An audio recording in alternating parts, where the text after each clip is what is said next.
কোরআনের পাতা উল্টালে দেখবো আরেকজন নবীর নাম আসে, আরেকজন মহামানবের নাম, তার নাম হচ্ছে নূহ আলাইহিস সালাম। এই মানুষগুলো যাদের কথা বলছি তারা কিন্তু কেউ গতানুগতিক মুসলিম ছিলেন না, ছিলেন তারা এক্সট্রা অর্ডিনারি মুসলিম ছিলেন। আমি তাদের থেকে নলেজ নিচ্ছি। এবার আসি কোরআনের পাতা একটু সামনে গেলে দেখবো আরেকজন নবীর নাম চলে আসে, নূহ আলাইহিস সালাম। নাম শুনেছেন? সামারি 950 বছর দিনের দাওয়াত দিয়েছেন। সুবহান। এক্সট্রা অর্ডিনারি মুসলিম হতে হলে আমাদেরকে দাওয়াতি কাজ করতে হবে, তার আগে ওই যে জ্ঞান অর্জন করতে হবে। এই দাওয়াতি কাজটা হবে মধ্যম পন্থায়, শৈথিল্যতাবাদ না, চরমপন্থা না, মধ্যমপন্থী থাকবো ইনশাআল্লাহ। এখানে অনেক সময় মধ্যমপন্থী থাকতে গিয়ে কিছু মানুষ হিকমতের দোহাই পেরে শৈথিলতাবাদী হয়ে যায়। আমি মনে বুঝাতে পারি না, কিছু মানুষ মধ্যম পন্থার দাওয়াতের কথা বলেও হিকমতের দোহাই দিয়ে কখনো কখনো শৈথিলতাবাদী হয়ে যান। এটাও ঠিক, ওটাও ঠিক, এটাও চলে, ওটাও চলে, এদিকে চলে আসে। আবার কিছু মানুষ মধ্যম পন্থার কথা বলে অনেক সময় খুব ওভার এগ্রেসিভ পদক্ষেপে চলে যান। দুটোই উম্মার জন্য ক্ষতিকর। এই জন্যই ক্লাসিক্যাল ওলামায়ে কেরামের সাথে পরামর্শ ভিত্তিক চলাফেরা করা উচিত। তাহলে তারা ডাইরেকশন দিতে পারবেন যে কোনটা এই প্রেক্ষাপটে করা উচিত, কোনটা করা উচিত না।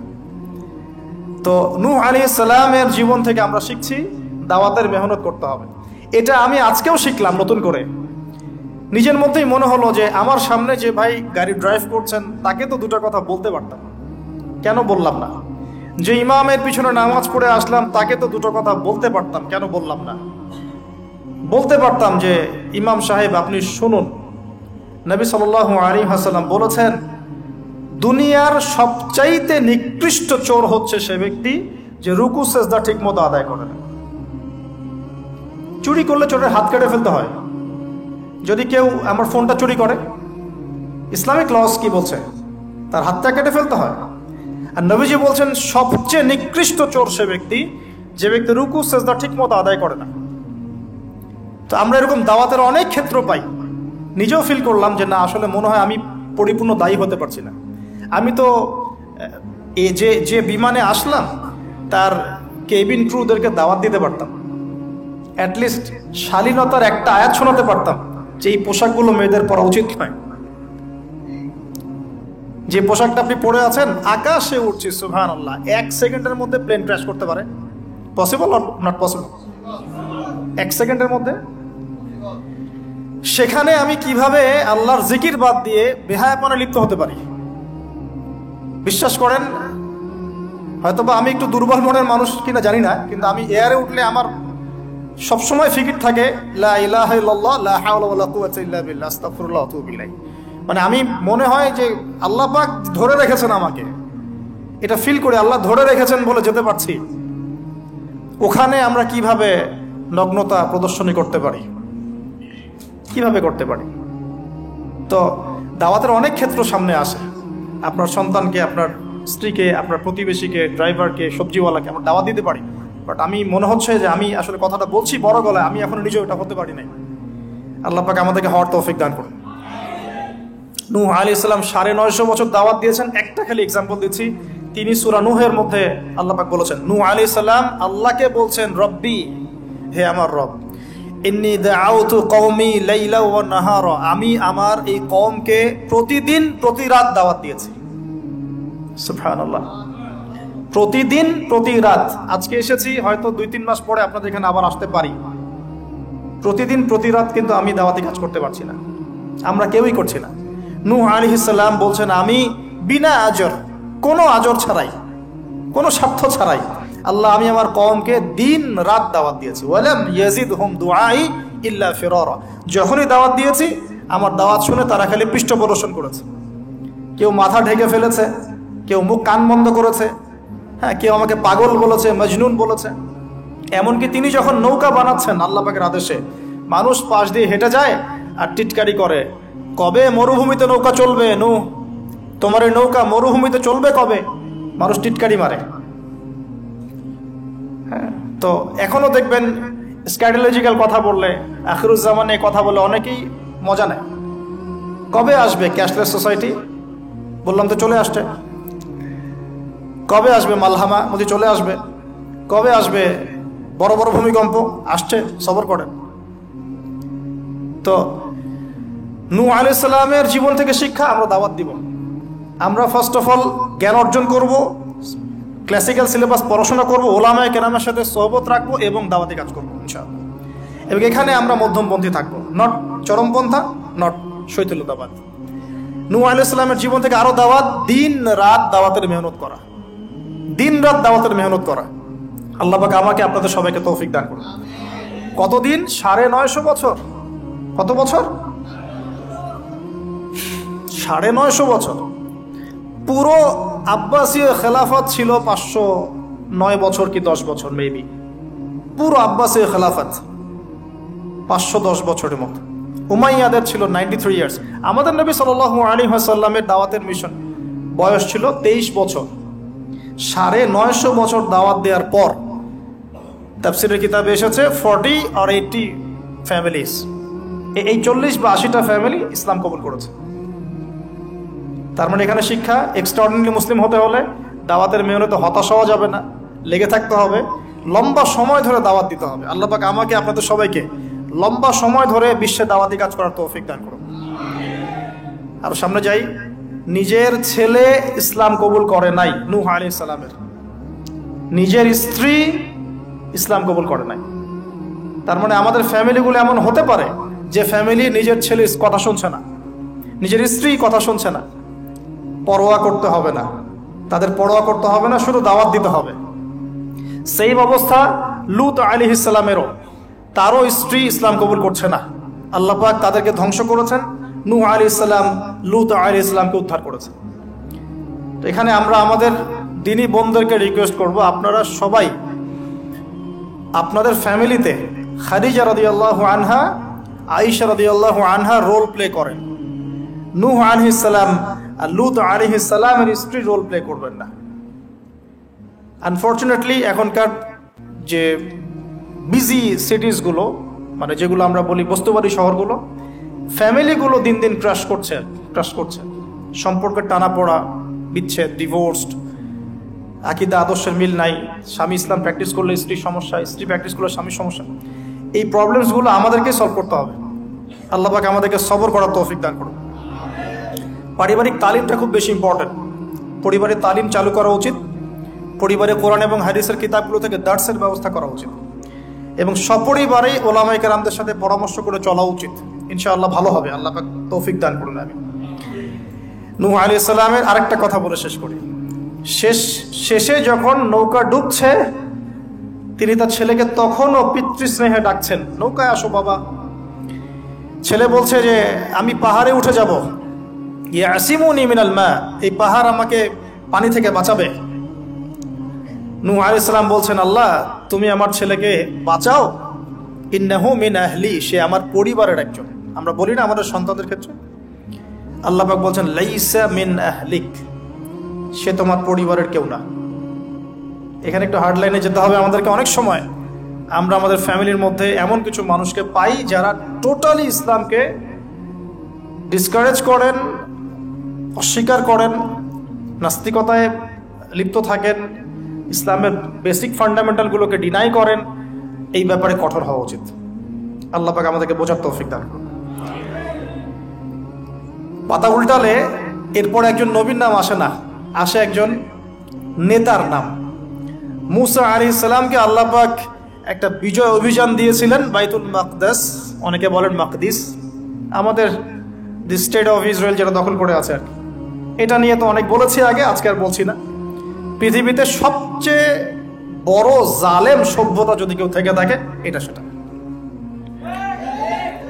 এদের চেয়ে বড় জালেম আমি আমার জীবনে কখনো দেখি নাই, ইতিহাসে পড়িও নাই, কোনোদিনও পড়ি নাই।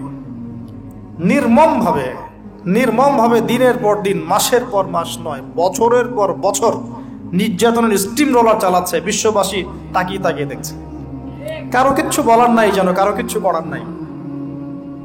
তো এই জায়গায় বিজয় অভিযানে পাঠানো হচ্ছে মুসা আলাইহিস সালামকে, কিন্তু তিনি তার কওমের জন্য একজন নেতা নির্বাচন করছেন। তার কওম বলছে আমাদেরকে একজন নেতা দিন যার আন্ডারে থেকে আমরা আমালেকা সম্প্রদায়ের বিরুদ্ধে যুদ্ধ করব। এখন মুসা আলাইহিস সালাম বলছেন আল্লাহ পাক যদি কোনো নেতা দেন, তোমরা যদি আবার পালানো শুরু করো, কারণ বনু ইসরাইল সম্পর্কে তার খুব মারাত্মক কিছু অভিজ্ঞতা আছে। ফেরাউনের কবল থেকে মুক্তি পাওয়ার পরে বাছুর পূজা শুরু করেছে। তোমরা তো এই আদেশ আসলে পিছনে পালানো শুরু করবা। তারা বলল, না, আমরা পালাবো না, আমরা অবশ্যই সামনে অগ্রসর হব। কেন পালাবো? আমাদের জান মাল দিয়ে আমরা প্রয়োজনে ফাইট করব এবং আমরা আমাদের স্ত্রী সন্তানদেরকে রক্ষা করব। আমাদের বাড়িঘর তারা লুটপাট করছে, আমরা ওদেরকে প্রতিহত করব। অনেক কথা বলেছে, সূরা বাকারাতেই পাবেন আপনি সব।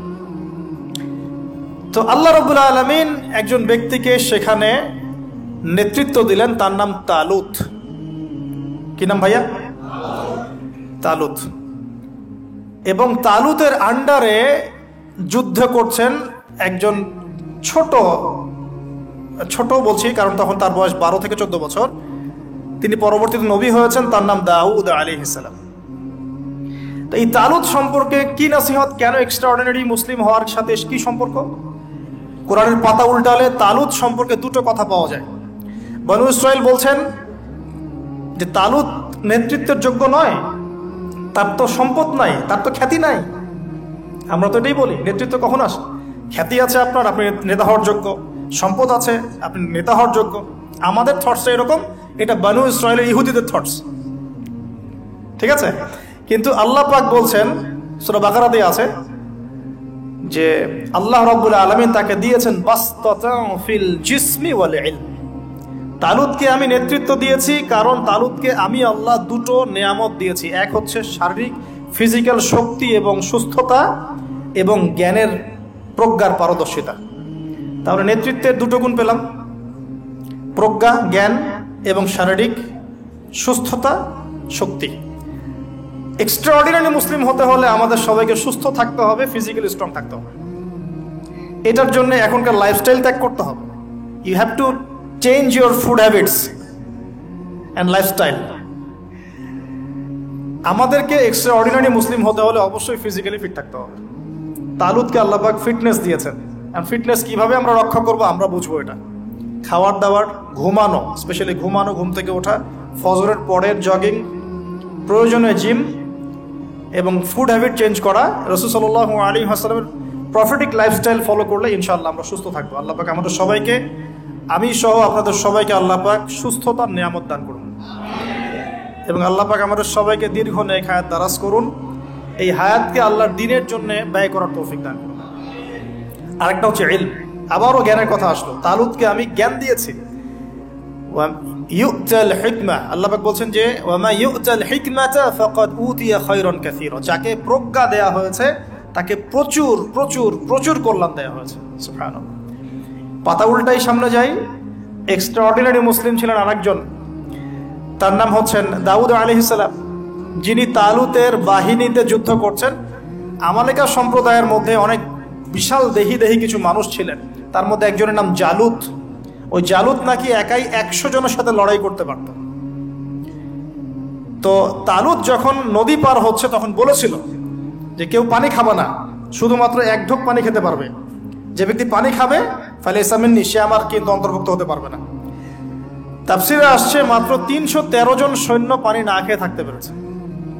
ওই যে বদরে 313 জন, ঠিক তালুতের যুদ্ধেও 313 জন। এটা অনেকে জানেন না, বদর যুদ্ধ হয়েছে 313 জন সাহাবী, তালুতের সাথেও ছিল মাত্র 313 জন। আর এদিকে আমালেকা সম্প্রদায়ের বিশাল বাহিনী। এখন আমালেকা সম্প্রদায়ের মধ্যে এক যোদ্ধা আছে, তার নাম জালুত, যে একাই 100 জনের সাথে লড়াই করতে পারে। আল্লাহ রাব্বুল আলামিন তার সাথে মোবারাজার জন্য দাউদ আলাইহিস সালামকে আদেশ করছেন। দাউদ আলাইহিস সালামের বয়স তখন 14 বছর। বলা হচ্ছে তাফসীরের কিতাবে, দাউদ আলাইহিস সালাম দূর থেকে একটা গুলতি বলি আমরা, বাটুল গুলতি টাইপের, এগুলো নিক্ষেপ করে এটা সরাসরি তার এই 2 চোখের মাঝখানে গিয়ে লাগিয়েতেই তার ইন্তেকাল হয়ে গেছে, মৃত্যু হয়ে গেছে। জালুত শেষ। এটা দেখে আমালেকা সম্প্রদায় পিছনে পালানো শুরু করেছে। 313 জন নিয়ে এই মুসা আলাইহিস সালামের নেতৃত্বে, তালুতের নেতৃত্বে এই বাহিনী বাইতুল মাকদিস বিজয় করেছিল। এই বাইতুল মাকদিসের হিস্ট্রি অনেক অনেক প্রাচীন।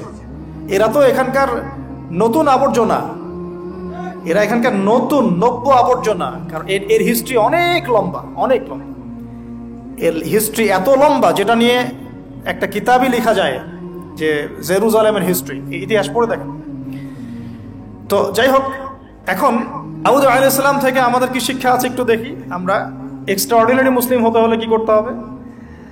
দাউদ আলাইহিস সালাম সম্পর্কে আল্লাহ রাব্বুল আলামিন দুটো কথা বলেছেন। এক, আল্লাহ রাব্বুল আলামিনের কাছে দাউদ আলাইহিস সালামের নামাজ অনেক অনেক বেশি পছন্দের ছিল, এবং আল্লাহ রাব্বুল আলামিন দাউদ আলাইহিস সালামের রোজাটা অনেক বেশি পছন্দ করতেন। আমরা কি জানি তিনি কেমন করে রোজা রাখতেন? একদিন রোজা রাখতেন, পরের দিন রাখতেন না, তারপরে আবার রাখতেন, তারপর রাখতেন না, তারপর আবার রাখতেন, তারপর রাখতেন না। এইভাবে তিনি সারা বছর রোজা রাখতেন। সুবহানাল্লাহ। এবং রাতের বেলা এত চমৎকার করে জাবুর তেলাওয়াত করতেন আর নামাজে দাঁড়িয়ে থাকতেন, তার এই জাবুরের তেলাওয়াত শুনতে পাখি, অনেক তাফসিরে আসছে পাখি, মাছ, অন্য প্রাণী, তারা এসে চুপ করে বসে তার তেলাওয়াত শুনতো। এগুলো কোনো গাল গল্প নয়। বিশ্বাস করেন আল্লাহ পাকের এই পৃথিবীতে যত মাখলুক আছে সবাই আল্লাহর ইবাদত করে, সবাই। আল্লাহ পাক তো আমার নামাজের মুখাপেক্ষী নন। আসমান নামাজ পড়ছে, জমিন নামাজ পড়ছে, চন্দ্র সূর্য নামাজ পড়ছে, পাহাড় পর্বত নামাজ পড়ছে। একজন সুফি পীর সাহেবের সাথে সাক্ষাৎ হয়েছিল, তিনি বলেছেন যে আমাদের বডির মধ্যে যে কীটপতঙ্গগুলো থাকে সেগুলো তাসবিহ পাঠ করে। তো আল্লাহ পাক তো আমার নামাজের মুখাপেক্ষী নন। তো এখান থেকে এক্সট্রা অর্ডিনারি মুসলিম হতে হলে, আহসান হতে হলে আমাদেরকে নামাজ ঠিক করতে হবে। আল্লাহ পাক আমাদের সবাইকে দাউদ আলাইহিস সালামের মতো সুন্দর করে নামাজ পড়ার তৌফিক দান করুন। আর দাউদ আলাইহিস সালামের এই সুন্নতের উপর আমল কে করেছেন সবচেয়ে বেশি? আমাদের নবী মুহাম্মদ সাল্লাল্লাহু আলাইহি ওয়াসাল্লাম। অ্যাট লিস্ট আমরা তার উম্মত, তার মতো করে নামাজটা তো পড়তে শিখব। বিশ্বাস করেন এখন ম্যাক্সিমাম মসজিদ, আমি এখানকার অবস্থা জানি না, আমি আমার লোকালিটির কথা বলছি, ম্যাক্সিমাম মসজিদ বাইতুল্লাহ থেকে এখন বাইতুল নাস হয়ে গেছে। বুঝতে পারেননি? বাইতুল্লাহ মানে আল্লাহর ঘর, যেখানে আল্লাহর বিধান চলবে, আল্লাহর মতো, আল্লাহ যেভাবে সন্তুষ্ট হন সেই নামাজ চলবে। এখন চলছে বাইতুল নাস, মানুষের সন্তুষ্টির নামাজ, মানুষের সন্তুষ্টির নামাজ। মসজিদ কমিটির, অনেক মসজিদ কমিটির সভাপতি সব সুদখোর, ঘুষখোর, দুর্নীতিবাজ ভর্তি। ইমাম সাহেব কিছু বলতেও পারে না, বেচারা কি বলবে? বললেই তো চাকরি শেষ। একদিন এক ইমাম সাহেবের সাথে গল্প হচ্ছিল, তিনি বলছেন যে আমি ভাই প্রথম দিন খুতবা দিয়েছি সুদের উপরে, প্রথম দিন খুতবা দিয়েছি সুদের উপরে, তারপরে আমাকে সুন্দর করে রিমান্ডে নিয়ে নিল আর কি কমিটি, তারপরে তওবার উপরে আমি আলোচনা করেছি, তওবার উপরে আলোচনা। এগুলো কিন্তু বাস্তবতা। বাইতুল নাস হয়ে গেছে মসজিদগুলো এখন। নামাজের কোনো আধ্যাত্মিকতাই পাচ্ছেন না আপনি, মারেফতি নাই। এই যে আমরা দাঁড়িয়ে বলি আউযু বিল্লাহি মিনাশ শাইতানির রাজিম মিন নাফখিহি ওয়া নাফসিহি ওয়া হামজিহি, কত পার্সেন্ট মানুষের অর্থ জানে? আমরা বলি বিসমিল্লাহির রহমানির রহিম, এই বিসমিল্লাহির রহমানির রহিম মানে বিসমিল্লাহ, খালি এতটুকু সিনটা শোনা যায়, বাকি আর কিছু শোনা যায় না। অথচ শুধু এই বিসমিল্লাহর প্রতি সম্মান প্রদর্শন করার জন্যে আল্লাহ পাক সাবার রানী বিলকিসকে ইসলাম কবুলের সৌভাগ্য দিয়েছিলেন। মনে আছে সুলাইমানের চিঠি? হয়তো অনেকে পড়েছেন। সুলাইমান আলাইহিস সালাম চিঠি দিয়েছেন, আমার কাছে আত্মসমর্পণ করো। তো রাজার পরিষদ সবাই বলছে আমরা উলুল কুওয়া, আমরা শক্তিশালী, আদেশ করেন লড়াই করব। বিলকিস বলছে না, ইন্নাহু মিন সুলাইমান, এটা সুলাইমানের পক্ষ থেকে আসছে। ওয়া ইন্নাহু বিসমিল্লাহির রহমানির রহিম, এখানে আছে পরম করুণাময় অসীম দয়ালু আল্লাহর নামে শুরু করছে। এই বিসমিল্লাহর প্রতি সম্মান প্রদর্শনের ওসিলায় আল্লাহ রাব্বুল আলামিন এই সাবার রানী বিলকিসকে এই ইসলাম কবুলের সৌভাগ্য দিয়ে দিয়েছেন। বিসমিল্লাহ ঠিক নাই তেলাওয়াতে, কোরআন তেলাওয়াত ঠিক নাই নামাজের মধ্যে, এক একটা হরফের উচ্চারণ কোথায় কি হচ্ছে কি বুঝতেই পারছি না আমরা। আলহামদুলিল্লাহ রাব্বিল আলামিন কি পড়লো আল্লাহই ভালো জানে। এটা কি মন্ত্র নাকি? আলহামদুলিল্লাহি রাব্বিল আলামিন একটা অনুভূতি আছে, একটা অর্থ আছে। সমস্ত প্রশংসা এই জগৎ সমূহের রব আল্লাহর জন্য। আর রহমানির রহিম, যিনি পরম করুণাময় অসীম দয়ালু, একটা ফিলিংস আছে। মালিকি ইয়াউমিদ্দিন, যিনি বিচার দিনের মালিক। ইয়াকা না'বুদু, আমরা শুধু তোমার ইবাদত করি। ওয়া ইয়াকা নাস্তাঈন, শুধু তোমার কাছে সাহায্য চাই। একসাথে বলি আমরা নামাজে, ইহদিনাস সিরাতাল মুস্তাকিম, আল্লাহ আমাদেরকে সোজা সরল পথ দেখাও। কোথায় ফিলিংস? সিরাতাল লাযীনা আন'আমতা আলাইহিম, এই যে এক্সট্রা অর্ডিনারি মানুষদের পথ দেখাও আমাদেরকে, যাদের প্রতি আপনি অনুগ্রহ করেছেন। গায়রিল মাগদুবি আলাইহিম, ওই মাগদুবদের পথ চাই না আল্লাহ। কোন মাগদুব? ইহুদি জাতি। ওয়ালা দাল্লিন, এবং দল্লিনদের পথ আল্লাহ চাই না। দল্লিন কারা? নাসারা। এখন দেখেন তো সারা ওয়ার্ল্ডের প্রত্যেকটা ডিপার্টমেন্ট কাদের? ইহুদি নাসারা, ইহুদি নাসারা, ইহুদি নাসারা, ইনক্লুডিং আমাদের বাথরুমের টয়লেটস, মানে বাথরুমের কমোড। আপনার আমাদের বাথরুম থেকে নিয়ে গ্লোবাল সিস্টেম কোনটা ওদের বাইরে আছে বলেন? হ্যাঁ, ওদের ভালো জিনিস নেওয়া যাবে না এমনটা নয়, কিন্তু এমন নীতি আদর্শ নেওয়া যাবে না যেটা ইসলামের সাথে কনফ্লিক্ট হয়। কনফ্লিক্ট কি ইকোনমিক সেকশনে হচ্ছে না? রিবা কেন্দ্রিক ইকোনমিক সিস্টেম কি ইসলামিক? আল্লাহ সুবহানাহু ওয়া তাআলার ল বহির্ভূত পলিটিক্যাল সিস্টেম কি ইসলামিক? এটা নিজেই নিজেকে প্রশ্ন করি না, অ্যান্সার আপনি খুঁজে আপনার কবরে আপনি যান।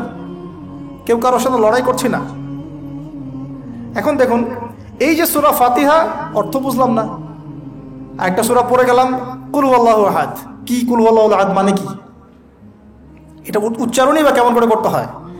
কুল, বলুন, হুয়াল্লাহু আহাদ, তিনি আল্লাহ এক। এই যে কুল হুয়াল্লাহু আহাদ অনেকে বলতে পারে না। কুল হুয়াল্লাহু আহাদ, এটা কি সব একসাথে মিলে একটা শব্দ? এখানে প্রস্রাব করিবেন না, কমা, নাকি করিলে জরিমানা হইবে, তো কমাটা চেঞ্জ করে দেন। এখানে প্রস্রাব করিবেন, না করিলে জরিমানা। তাহলে আমরা তো কোরআনকে এরকম বানিয়ে ফেলছি এখন। কুল হুয়াল্লাহু আহাদ মানে কি? আমি এগুলো নিয়ে বললে অনেক সময় চলে যাবে। আপনার কি হাতে সময় আছে? আচ্ছা, তো দেখেন, আমি নামাজ নাই ভাই, মসজিদে অ্যাপ্রোপ্রিয়েট নামাজ নাই। সব মসজিদের কথা বলছি না, ইল্লা মাশাআল্লাহ। অনেক মসজিদ এখন বাইতুন নাস হয়ে গেছে, মানুষের বাইত, আল্লাহর ঘর নাই, সূরা ঠিক নাই।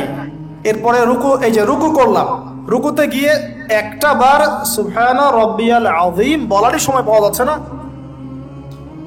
অন্তত 3 বার 5 বার 7 বার তো বলবে, বা 3 বার তো অ্যাটলিস্ট বলবে। এই উঠে সামি আল্লাহু লিমান হামিদা। হুলিমান হামিদা কি? হুলিমান হামিদা বলে কি কোনো শব্দ আছে? এটা নতুন শব্দ বানালাম আমি একটা। সামি আল্লাহ, আল্লাহ তার কথা শোনেন।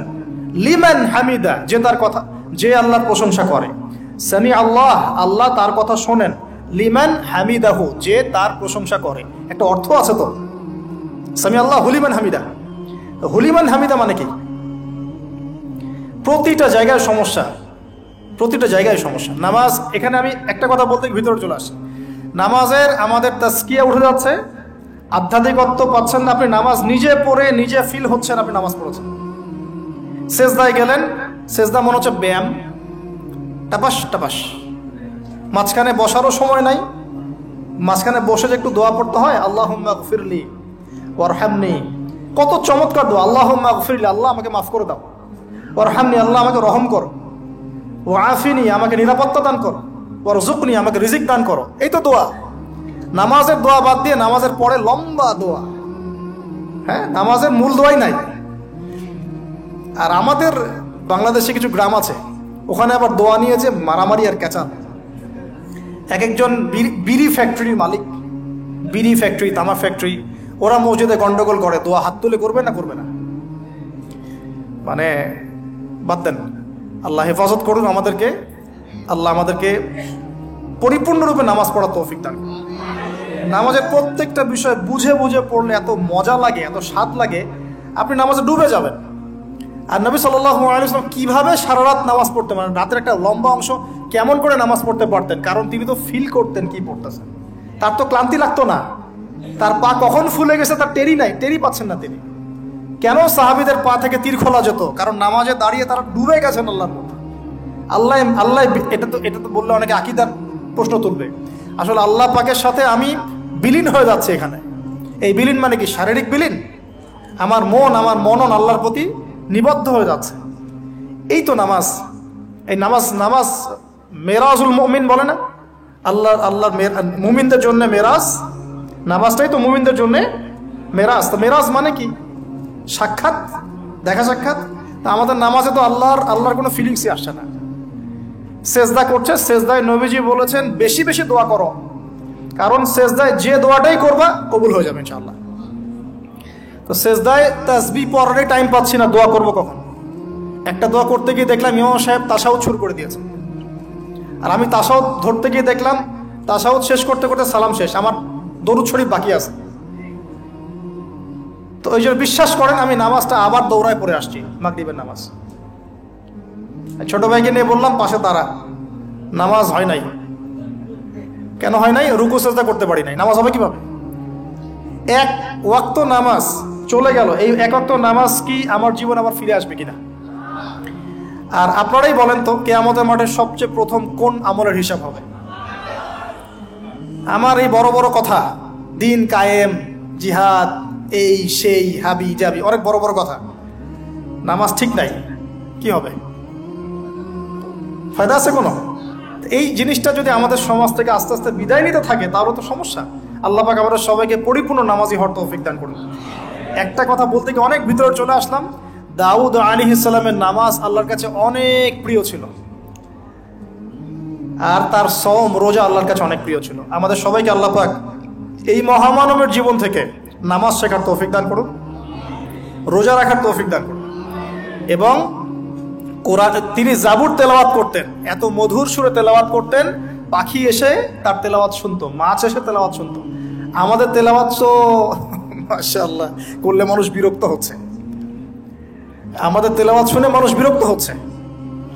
তো আল্লাহর ওয়াস্তে আমি একটু রিকোয়েস্ট করি সবাইকে, আল্লাহর ওয়াস্তে আপনারা সবাই বিশুদ্ধ করে তার তিলের সাথে কোরআন তেলাওয়াত করা শিখবেন ইনশাআল্লাহ।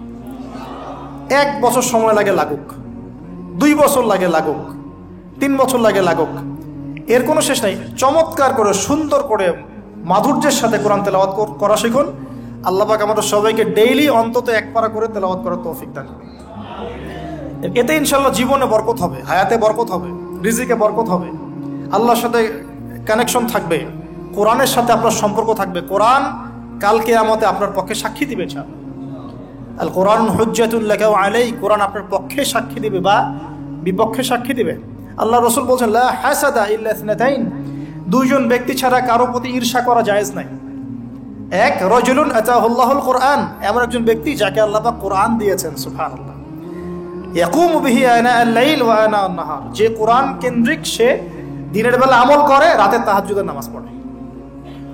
আরেকজন ব্যক্তি রাজুলুন আতাহুল্লাহু মালান, একজন ব্যক্তি যাকে আল্লাহ পাক সম্পদ দিয়েছেন, ইউনফিকু বিহি আনা আল-লাইল ওয়া আনা আন-নাহার, এই টাকা পয়সা, মাল সম্পদ ইসলামের জন্য সে দিন রাত খরচ করে।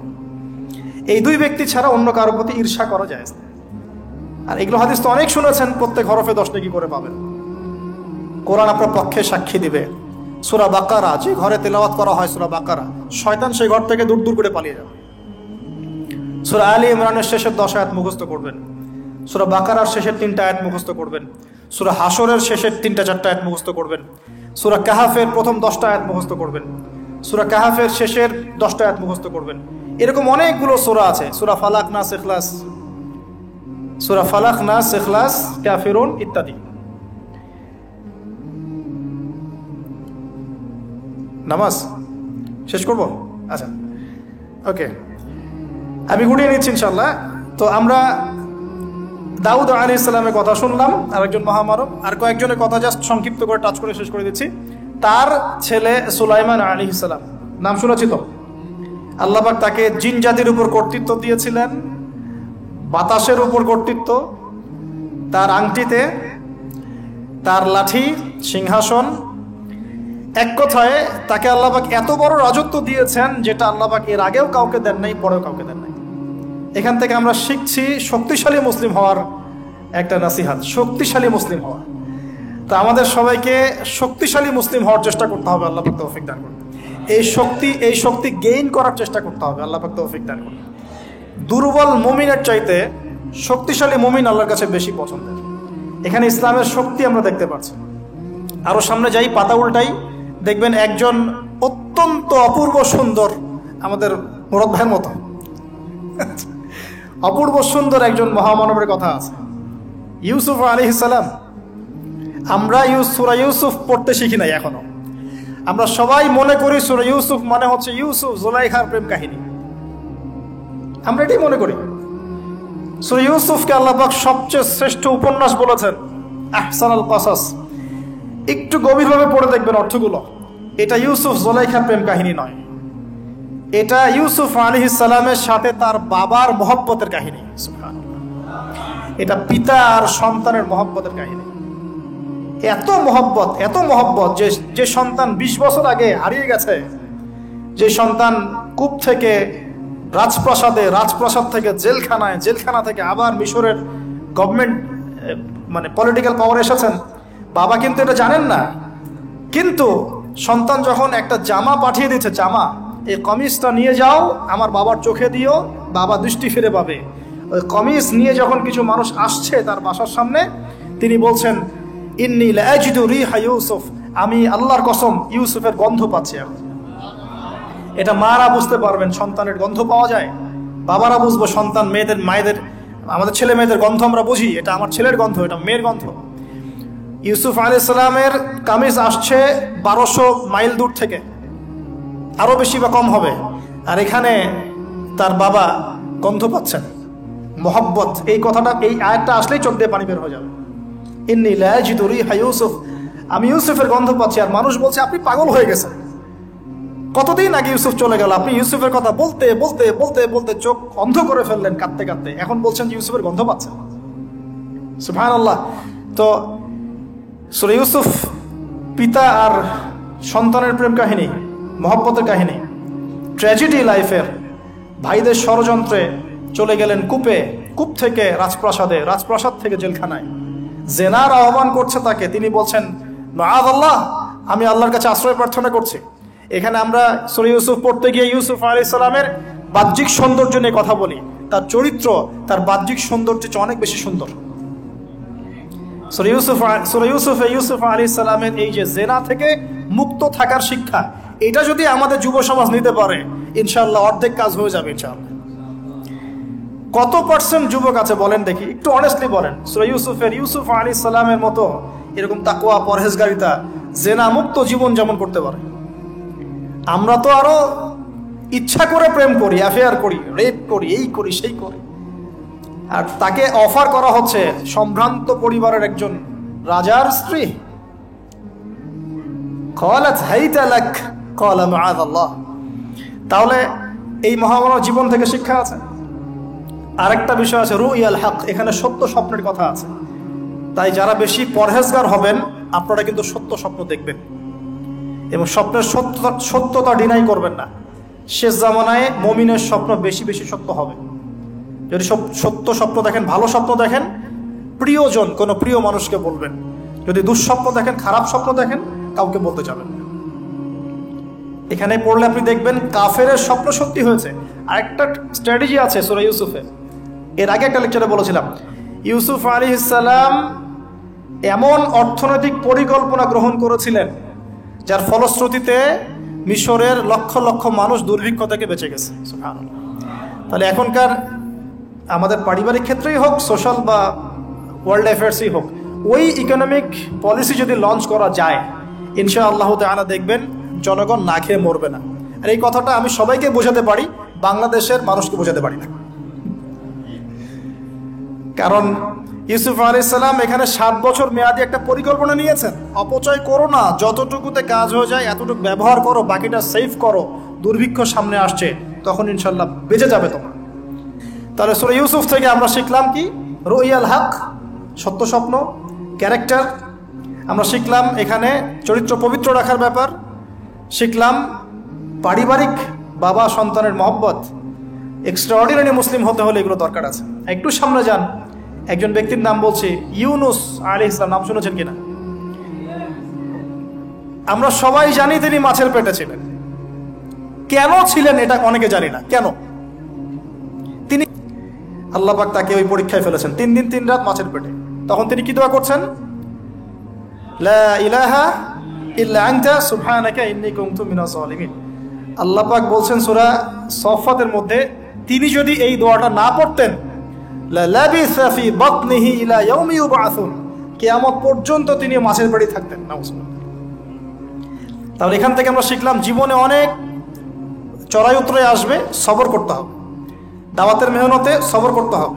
মানুষ কবুল করলো না দেখার দরকার নাই, আমি আমার গতিতে দাওয়াত দিতে থাকবো। আর বিপদ আপদ যদি চলে আসে দোয়া ইউনুস পড়বো, বলবো লা ইলাহা ইল্লা আনতা সুবহানাকা ইন্নী কুনতু মিনাজ জালিমিন। আল্লাহ পাক যে কোনো বিপদ দূর করে দিবেন ইনশাআল্লাহ। সাক্ষাৎ মউত থেকে আল্লাহ পাক এই দোয়া পড়লে বাঁচাতে পারেন। এটা কি মৃত্যুর মুখোমুখি ছিলেন না মাছের পেটের মধ্যে? ওখানে কিন্তু মাছ যখন বমি করে দিয়ে গেছে তীরে, তখন সেখানে লাউ গাছ উৎপন্ন করা হয়েছে, লাউ গাছ। তো এটাতে আপনারা বুঝে ফেলেন যে এর সাথে কি সম্পর্ক আছে। তো ইউনুস আলাইহিস সালামের জীবন থেকে শিক্ষা কি? এই দোয়া পড়বো, লা ইলাহা ইল্লা আনতা সুবহানাকা ইন্নী কুনতু মিনাজ জালিমিন। আরেকজন নবীর নাম আইয়ুব, মহামানব, অনেক দিন অসুস্থ, মনে আছে? দীর্ঘদিন অসুস্থ। এখানে একটা কথা বড় লোভ সামলাতে পারছি না, সালাত আমরা একসাথে পড়বো ইনশাআল্লাহ। আচ্ছা, সেটা হচ্ছে আইয়ুব আলাইহিস সালাম কখন এই দোয়া করেছেন? রব্বি আন্নী মাসানিয়া দুররু ওয়া আনতা আরহামুর রাহিমিন। রোগ যখন আস্তে আস্তে আস্তে তার জিহ্বাতে এসেছে, জিহ্বা দিয়ে তার জিকির করতে কষ্ট হচ্ছে, তখন তিনি বলছেন, আল্লাহ আমাকে অনেক দুঃখ দুর্দশা স্পর্শ করেছে, আমি জিকিরটা ঠিক মতো করতে পারছি না, আল্লাহ আমাকে শেফা দান করো। সুবহানাল্লাহ। এখন আল্লাহ রাব্বুল আলামিন তাকে গোসল করালেন, সুস্থতা লাভ করলেন, তাকে আহাল পরিবার দিলেন, আরোগ্য দান করলেন। শিক্ষা জীবনে যত বড়ই রোগ ব্যাধি বিপদ আপদ বালা মুসিবত আসুক না কেন, এই দোয়াটা পড়বো, আশা হব না, হতাশ হব না, আল্লাহর প্রতি সুধারণা রাখবো, দোয়া করবো রব্বি আন্নী মাসানিয়া দুর ওয়া আনতা আরহামুর রাহিমিন। ইনশাআল্লাহ শেফা হয়ে যাবে। সেই লোভনীয় কথাটা এটা, আইয়ুব আলাইহিস সালামের শরীরে রোগ ছিল, কলবে কি রোগ ছিল? আইয়ুব আলাইহিস সালামের কলবে কি রোগ ছিল? রোগটা দেহে ছিল। এখন 1 মিনিটের জন্য যদি আমরা আমাদের পোশাকটাকে চেঞ্জ করি, দেহটাকে কলবের পোশাক দেই, কলবটাকে দেহের পোশাক দেই, বলেন তো কত % মানুষ সুস্থ থাকবে? কথাটার ভিতরে ঢোকেন। মনে করেন আমাদের 2টা পোশাক, বাইরের দেহের পোশাক, একটা ভিতরে কলবের পোশাক। দেহে আমরা এখন সুস্থ সবাই, তাই তো? এখন এই দেহটাকে আমরা কলবের রূপ দিলাম, কলবটাকে আমরা দেহের রূপ দিলাম। এখন দেখেন তো কত % মানুষ সুস্থ আছে? আমাদের মধ্যে 99% মানুষ অসুস্থ না এখন, বিকজ আমাদের সবারই কলব অসুস্থ। এই কলবের মধ্যে হিংসা আছে, বিদ্বেষ আছে, জেনা আছে, পরকীয়া আছে, লোভ আছে, লালসা আছে, কি নাই? তাহলে বলেন তো আইয়ুব আলাইহিস সালামের এই দোয়া পড়ার সবচেয়ে বেশি হকদার কে? তিনি না আমরা? বুঝতে পারছেন না? ওই দোয়াটার উপর আমল করার সবচেয়ে বড় হকদার কার বেশি প্রয়োজন? আমাদের না তার? ব্যাস, আমরা এখন আমাদের নামাজে দোয়া পড়বো, রব্বি আন্নী মাসানিয়া দুররু ওয়া আনতা আরহামুর রাহিমিন। আল্লাহ আমাদের কলবে রোগ হয়ে গেছে, আল্লাহ তুমি আমাদের এই রোগ থেকে শেফা দান করো। কারণ কলব শেফা না হলে কোনোদিনও আমাদের আমল কিন্তু কবুল হচ্ছে না। কলবের মধ্যেই সমস্যা থাকলে আমল কবুল হচ্ছে না। আল্লাহ মাফ করুক আমাদেরকে। এখন কলব পরিষ্কারের কয়েকটা টিপস। 1, ডেইলি একবার করে হলেও চিন্তা করতে হবে যে আমরা এই পৃথিবীতে থাকতে আসি নাই, আমাদেরকে যেতে হবে। একবার করে হলেও চিন্তা করতে হবে। 2, ডেইলি 1 পারা কোরআন তেলাওয়াত আপনাকে আল্লাহর দিকে নিয়ে আসবে, কলব পরিষ্কার হবে ইনশাআল্লাহ। ডেইলি জিকির আজগার, হিসনুল মুসলিম বই থেকে ডেইলি জিকির আজগার করবো ইনশাআল্লাহ, কলব পরিষ্কার হবে। আল্লাহওয়ালা মানুষের সাথে দেখা সাক্ষাৎ করবেন, কলব পরিষ্কার হবে। কবরস্থানে গিয়ে কবর জিয়ারত করবেন, কলব পরিষ্কার হবে। অন্যের প্রতি গীবত, বিদ্বেষ, হিংসা, পরশ্রীকাতরতা রাখবেন না, কলব পরিষ্কার হবে ইনশাআল্লাহ। সবচেয়ে বড় কথা, সেজদায় যারা বেশি বেশি দোয়া করতে পারে তাদের অন্তর পরিষ্কার হয়ে যাবে ইনশাআল্লাহ। আল্লাহ পাক আমরা সবাইকে আইয়ুব আলাইহিস সালামের জীবন থেকে শিক্ষা নেওয়ার তৌফিক দান করুন। মুসা ঈসাকে একসাথে বলছি, দুজনকে আল্লাহ পাক কেরামত দিয়েছেন, কেরামত, মহামানব, কেরামত। লাঠি ছুঁড়ে মারছেন, সাপ হয়ে যাচ্ছে। মৃত মানুষের গায়ে আল্লাহর নামে হাত বুলাচ্ছেন, দাঁড়িয়ে যাচ্ছে। অন্ধ ব্যক্তি চোখে হাত বুলাচ্ছেন, তাকিয়ে দেখছে, দৃষ্টিশক্তি ফিরে পাচ্ছে। দুজনকে আল্লাহ পাক কেরামত দিয়েছেন, কেরামত। একজনের সাথে আল্লাহ পাক কথা বলেছেন, আরেকজনকে আল্লাহ পাক বিনা পিতায় সৃষ্টি করেছেন সুবহানাল্লাহ, যাকে আল্লাহ পাক এখন উপরে উঠিয়ে নিয়েছেন, আবারও আসবেন ইনশাআল্লাহ তাআলা। ওই আনফিনিশড জব তার এখনো বাকি আছে, সেটা হলো ওই জেরুজালেম থেকে দিন ইসলামের পতাকাকে বুলন্দ করবেন ইনশাআল্লাহ, এবং সারা বিশ্বে ইসলামী খেলাফা আবারও কায়েম করবেন ঈসা আলাইহিস সালাম ইনশাআল্লাহ। এবং মিথ্যা মাসিহুদ দাজ্জালকে হত্যা করবেন ঈসা আলাইহিস সালাম।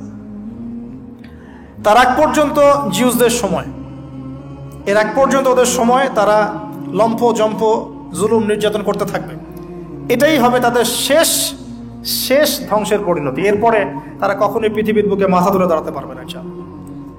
তো তাদের দুজনের জীবন অনেক শিক্ষা আছে। মুসা আলাইহিস সালাম কে আল্লাহ পাক ফিরআউনের কাছে পাঠিয়েছেন। কোরআনের পাতায় পাতায় মুসা ফিরআউন, মুসা ফিরআউন, মুসা ফিরআউন। আল্লাহ পাকের কি অলৌকিকত্ব, মানে কি নিদর্শন! যেখানে আবু জেহেল সেখানেই মুহাম্মদ, যেখানেই আজার সেখানে ইব্রাহিম, যেখানে ফিরআউন সেখানেই মুসা।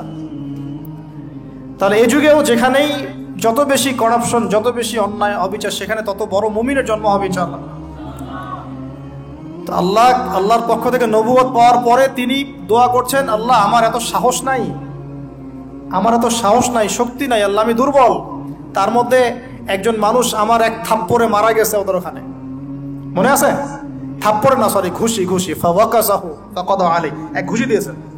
এই যে এক ঘুষি দিয়ে মানুষ মেরেছেন মুসা আলাইহিস সালাম, মানে অ্যাক্সিডেন্টলি, ইচ্ছা করে না।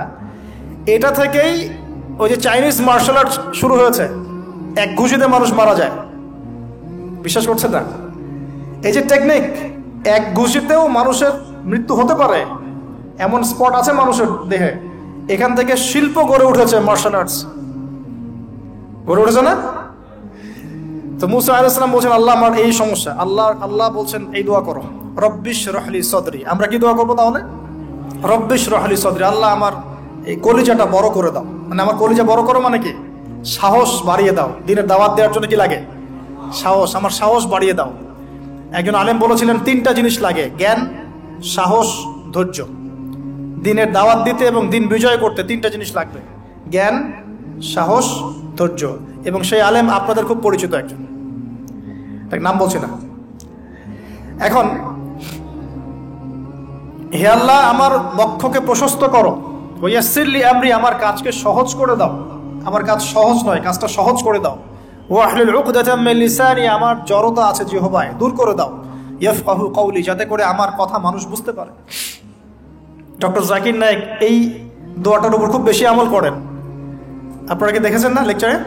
এই দোয়াটার ব্যাপক ফজিলত আছে ইনশাআল্লাহ। এই দোয়ার উপর যারা আমল করবে, আল্লাহ পাক তাকে প্রশস্ত সদর দিবেন, জ্ঞান দিবেন, সাহস দিবেন ইনশাআল্লাহ। দাওয়াতের ক্ষেত্রে সে মানে না জড়তা মুক্ত কথা বলতে পারবে ইনশাআল্লাহ। এই কাজগুলো আমাদের করা উচিত। সবচেয়ে বড় কথা, তিনি ফেরাউনকে দাওয়াত দিয়েছেন। তাহলে বুঝলাম দাওয়াতের কাজ আস্তে আস্তে আস্তে আস্তে ওই পর্যায় পর্যন্ত যেতে হবে কি না। তাহলে এখনকার বিশ্বে কি ফেরাউন নাই? এখনকার বিশ্বে ফেরাউন নাই? অল্প কিছু জায়গা বাদ দিয়ে ম্যাক্সিমামই তো ফেরাউন। অল্প কিছু জায়গা বাদ দিয়ে ম্যাক্সিমামই ফেরাউন, হামান, কারুন, নমরুদ। আর এই কথাটা বলার সৎসাহস থাকা উচিত। কোন দৃষ্টিকোণ থেকে বলা হচ্ছে? বিকজ আল্লাহ পাকের আইন আপনি মানছেন না। আল্লাহ পাকের কোরআনের পাতায় পাতায় এরকম কিন্তু অনেক, প্রায় 25 জন মহামানব পাবেন আপনি। আমি অল্প কয়েকজনের কথা বলতে পেরেছি। এই কথাগুলো কাকে বলা হচ্ছে, এই শিক্ষাগুলো কাকে দেয়া হচ্ছে, এই মেসেজগুলো আল্লাহ পাক কাকে দিচ্ছেন, কাদেরকে দিচ্ছেন? উত্তর, নবী সাল্লাল্লাহু আলাইহি ওয়াসাল্লামকে, তার সাহাবীদেরকে, তার পুরো উম্মাহকে। তাই তো? এখন আমাদের নবী সাল্লাল্লাহু আলাইহি ওয়াসাল্লাম কি এই বিষয়গুলোর উপর আমল করেছেন কি করেন নাই? দেখেন, 23 বছরের জীবন, প্রথম 3 বছর গোপনে গোপনে দাওয়াত দিয়েছেন। এই 3 বছরে আবু বকর, ওসমান, ওমর পরে এসেছেন। আবু বকর, ওসমান, আব্দুর রহমান বিন আউফ, সাইদ ইবনে হারিসা, বিলাল ইবনে রাবাহ, আব্দুল্লাহ বিন মাসউদ, তালহা বিন উবাইদুল্লাহ, এরকম সাহাবীরা তৈরি হয়েছেন। ওমর রাদিয়াল্লাহু আনহু সপ্তম অষ্টম নববী বছরের দিকে এসেছেন আর কি। যাই হোক, প্রথম 3 বছর তিনি গোপনে দাওয়াত দিয়েছেন। পরবর্তী বছরগুলোতে তিনি প্রকাশ্যে দাওয়াত দেওয়া শুরু করেছেন।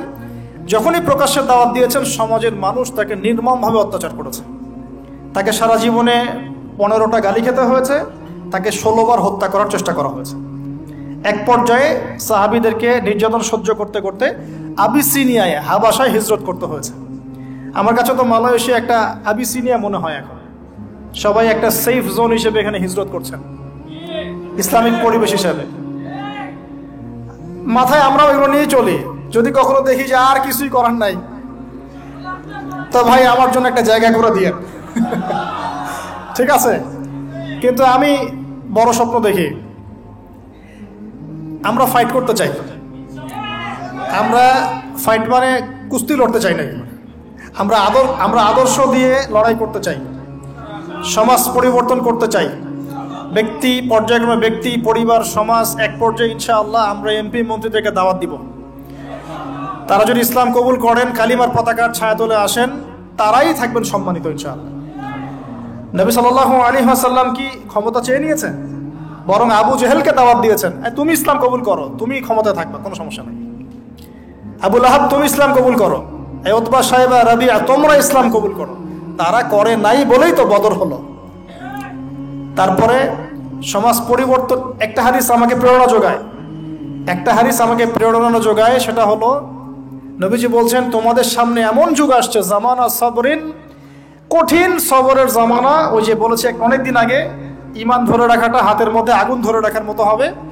ওই জামানায় যে ব্যক্তি আমার সুন্নতের উপরে, লিল মুতামাসসিক, আমার সুন্নতের উপরে একদম দৃঢ় থাকতে পারবে,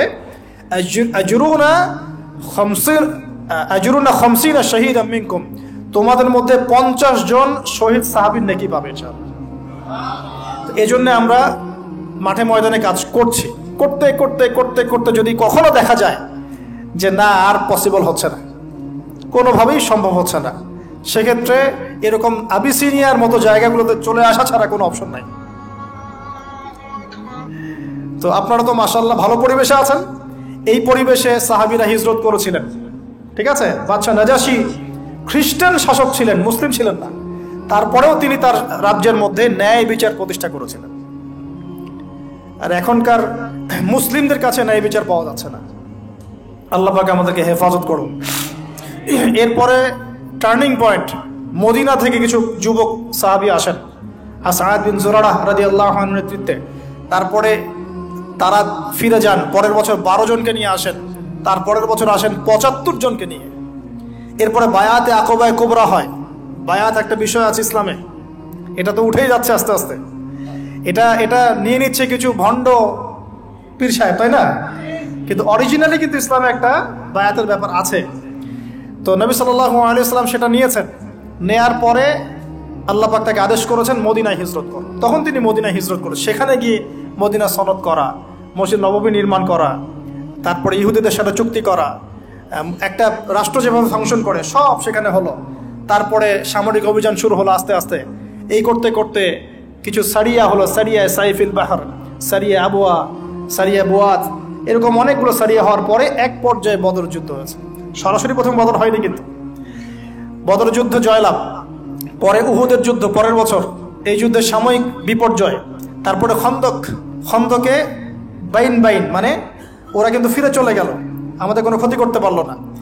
তারপরে নবী সাল্লাল্লাহু আলাইহি ওয়াসাল্লাম বলেন, আজকের পর থেকে আমরাই অগ্রগামী হব, ওরা আমাদেরকে কিছু করতে পারবে না।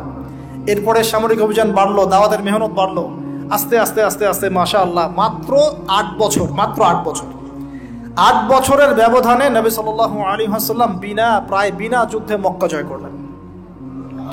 কোন মক্কা? যে মক্কা থেকে আমাদেরকে চলে আসতে হয়েছে এক সময়।